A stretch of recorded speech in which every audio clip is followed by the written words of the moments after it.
എല്ലാ ദിവസവും വൈകുന്നേരം അദ്ദേഹം നടന്ന് വടിയൊക്കെ ഊന്നിയാണെങ്കിലും ദർശനത്തിന് വടിയൊന്നുമല്ല.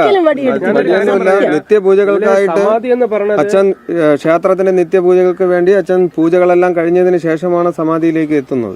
ആരോഗ്യത്തിന് ഒരു കുറവില്ല. കാരണം കൃത്യമായിട്ട് ഭക്ഷണാഹാരം മരുന്ന് ഇതെല്ലാം കറക്റ്റാ.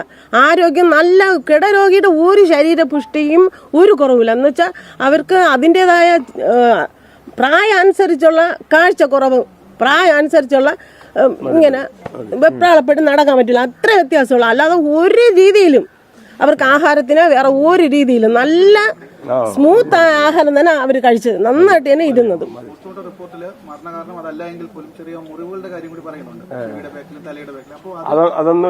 ശിവന് കൈലാസമത ഈ സത്യസന്ധത കാലില് മാത്രം, അതും ബാക്കില് ഒരിക്കലും ഇല്ല. ഒരിക്കലും ഒരു കൊതു കടിക്കാനാ ഞങ്ങൾ അനുവദിച്ചിട്ട്. അത്ര നല്ല രീതിയിലാണ്. ദിവസം കുളിക്കുന്ന ആളാണ്, ദിവസം കുളിക്കുന്ന ആളാണ്.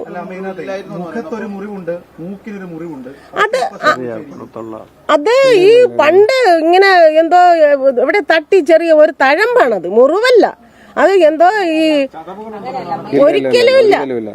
ഭഗവാന്റെ മുമ്പ് ഞങ്ങൾക്ക് ഒരു കള്ളം പറയേണ്ട ആവശ്യമില്ല. കാരണം ഈ നിൽക്കുന്ന നിങ്ങൾക്കും എനിക്കും എല്ലാം തരുന്ന, ഉയിര് തരുന്ന ഭഗവാനാണ്. ഈ മഹാദേവന്റെ നടയിൽ ഞങ്ങൾക്ക് സത്യമേ പറയാൻ പറ്റുള്ളൂ. അല്ലെങ്കിൽ ഭഗവാൻ ഇതിനു മുമ്പ് ഞങ്ങളെ കൊല്ലുവായിരുന്നു. ചെയ്യാൻ പറ്റുള്ളൂ. എല്ലാം സത്യമായി ഈശ്വരന്റെ മുമ്പ് ഒരിക്കലും